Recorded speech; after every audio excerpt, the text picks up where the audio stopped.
What's up, guys? Welcome back to the channel. Welcome back to another one. I wanted to just kind of share a little bit of insight with you guys. I was thinking about something the other day. I actually had a conversation with a friend, and he was telling me that he's trying to get his money right for 2024, and he wanted to understand, like, what was my strategy? Like, how did I do it? And I was asking him, well, what are your goals? What are you trying to do? What are you trying to accomplish? He's in debt. He's got credit cards. He doesn't have the best of credit, so he's basically got bad credit. He wanted to improve his credit. He wanted to pay off his debts and hopefully be able to buy a house in the future. So those are his goals. And, you know, put some money away for retirement, start investing. Now, for me, I really had to change how I looked at money. For me, number one, I used to try to save money, and it was the hardest thing for me. I remember when I first started trying to save money, I never had any more than like $1,000 in my checking account. And it was, I don't know what it was. It was like this something happened in my brain, I guess. Now, this was like 20 plus years ago. Let's see. Yeah, it's about 20 years ago now. So let's see. Actually, it was probably about 25 years ago now that I think about it. But anyway, that's beside the point. So but the point is like having $1,000 in my bank account was like the hardest thing to achieve and maintain. And I don't know what would happen, but it was like whenever I would get near having $1,000, I would feel some need to spend it on something, or something would come up. I don't know what it was, but I was like, man, I just want to get to $2,000 in my savings account. Because if I was like, if I could just get to like $2,000, then I feel like staying over 1,000 would be easier.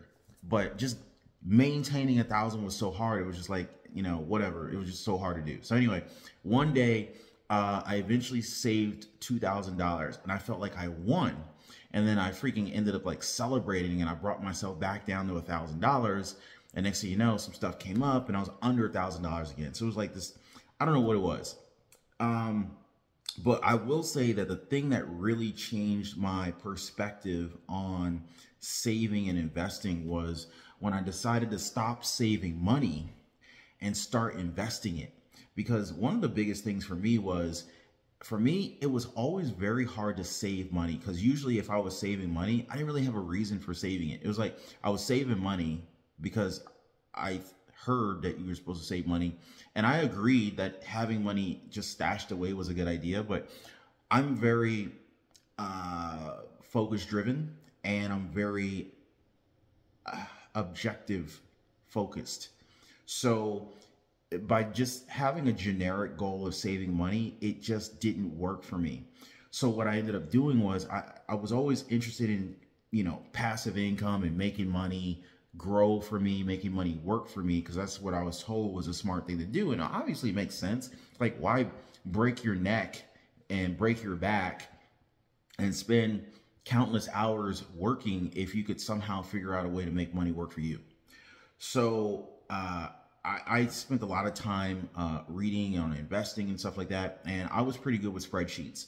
So I just started kind of like doing some calculations and realizing, man, if I could just get my money to grow at like, you know, a conservative like 7 or 8%, look at how the compounding of money can affect the growth of money.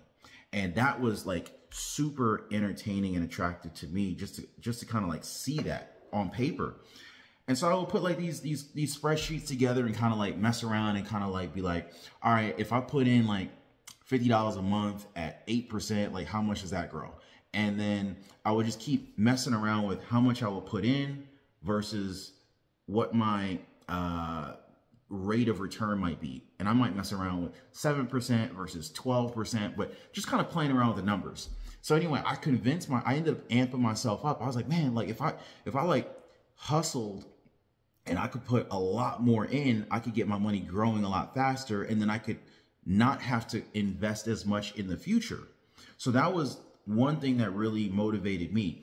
I was basically like, if I could just kind of get this snowball going early and fast, then I can like not have to do it in the future. So basically, when I decided to stop saving money and start investing money, it changed my perspective on money, and it made it way easier to save money. So basically, like I said before, saving money was like too generic for me, and there was no real reason. But when I saw like, okay, if I have 100 grand available in an investment account that's generating, say, 8%, that's $8,000 a year that it will make passive income off of that $100,000. So in other words, that's like, let me get my calculator out. So $8,000 a year, $8,000. Look at me. I'm literally just doing this right now. Got my calculator out, right?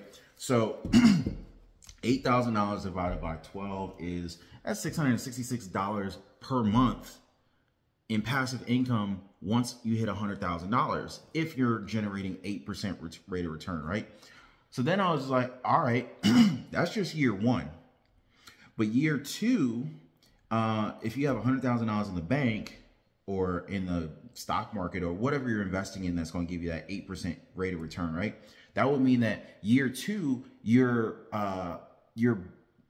compounding your money. So year two, you got $108,000 in there. That's assuming you didn't put another dollar in there of your own. But I would keep investing because I don't want to only make 8 grand a year in passive income. I want to make more than that, right? So then I said, okay, so then year two, another 1.08 makes it $116,000. Check that out, right? So that's year two. So then I said, okay, well, how much will it be? So basically just seeing that money compound was really attractive to me, right? So, so basically I started off thinking, okay, if I just do $50 a month, how much is that? And then I just said, okay, well, how much if I can get, just the idea. I was just kind of like thinking to myself, what if I could somehow come up with a way to invest $1,000 a month? And I know for some people investing $1,000 a month is just like a lot of money. But for me, I was just kind of like messing around with the numbers before I actually started doing this thing. I was messing around with the numbers and I just wanted to see what the possibilities would look like and how fast could I get to like $1 million, or how fast could I get to a point where my passive income that was earned and generated off of my initial capital investment could cover my living expenses. Because when I was thinking these things, I was living at home. When I say living at home, I was living with my mom. So I didn't really have any living expenses. But I said to myself, okay, I would like to buy a house at some point in time. And then I just projected, okay, how much would a mortgage payment be? How much, if I don't have a car payment, then I won't have to worry about that. So, and I didn't have a car payment at the time. So I was like, okay, if I have a mortgage, let's just say like homeowners insurance, property taxes, and I can just Google that information, right? Utilities, water, gas, electricity, my cell phone and stuff like that, and food, right? So basically figure out what is my cost of living going to be every single month if I were to live on my own. So then I came up with a figure of like $3,500 a month. And I know depending upon who you are, where you live, your lifestyle, your cost of living every single month may be higher or lower. But for me, $3,500 was going to be comfortable. Assuming, no car payments, a very modest, non-flashy, non-baller house, just basic, comfortable house in a nice, suburban area. So I was like, all right, then $3,500 a month, would cover my lifestyle. So $3,500 a month times 12 is $42,000. And basically I was just trying to like, figure out how much do I need to have invested to generate $42,000 per year in passive income, because $3,500 a month is $42,000 a year. And so the more I started messing around with these calculations, the more I realized how inspiring it was to like actually have a goal and a target. And then I literally just started, opened up a brokerage account, and I started with $50 a month. And I started with, I think it was T. Rowe Price. I don't know if they're still around. I have to Google them because I don't use them anymore.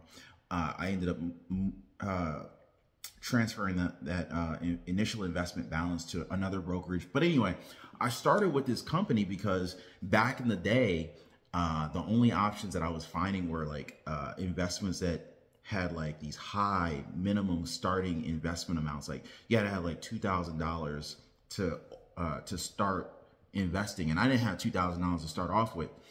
Because remember, I couldn't even save $1,000. I could barely get to $1,000, and I hit $2,000 one time, and it was the hardest thing for me.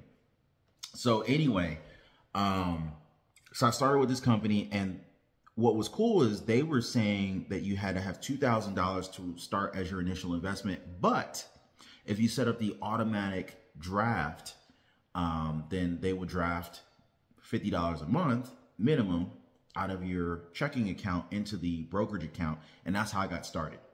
So I did that for the first few months, and it was a little challenging just to see $50 a month come out of my account, because I had never really done it before. But then seeing that money grow over time, it really inspired me to want to increase how much I was contributing on a monthly basis. And that's literally how I got started. And the other thing for me that made it it's like a hack almost, right? Because with saving, when I was just saving money, I would come up with some reason why I needed to spend some money on some dumb stuff, right? But the difference for me when I was investing, it's really the same practice. It's just, instead of putting your money in a savings account, you're putting your money into a brokerage account. Either way, you had to have set some money aside to save it or to invest it, right? So you still need to like spend less than you make in order to have money to save, right? So the concept's really the same. But the game changer for me was me knowing that the reason why I'm putting this money away is for this money to grow for me. The reason why I'm putting this money away is for me to have this money make more money for me. So knowing that I need more money allocated to investing so that it can grow and multiply, like what's that guy from Shark Tank, Kevin O'Leary, he's like, he sends his money to war like soldiers, and his goal is to have those soldiers bring back more soldiers, right? So when I'm putting this money in these investment accounts, my goal is to see more of them come back. So I can't go and sell my investment shares or my stocks or my index funds or ETFs or anything like that without compromising how much money, future money, it will be able to make for me. So when I started seeing that the more I spend, the less it's going to be able to make for me, that made it so much easier for me to really not fall victim to, oh, I gotta have this or I gotta have that. So I hope this makes sense to you guys, and I hope you guys find some value in what I'm saying, because this was the game changer for me. When I realized that the more I had invested, the more it could make more for me. And eventually my goal was, I want these compound interest payments to pay me more than I'm even able to put into it. And so anyway, a lot of those goals I've achieved over the years, and I just wanted to kind of share this little bit of insight with you guys. You know, anybody who's struggling to save money, anybody who's got maybe a 2024 goal or whatever year you happen to be watching this video, hopefully this helps you in your journey and helps you to be able to start your journey on your path to being able to save and invest and achieve financial freedom.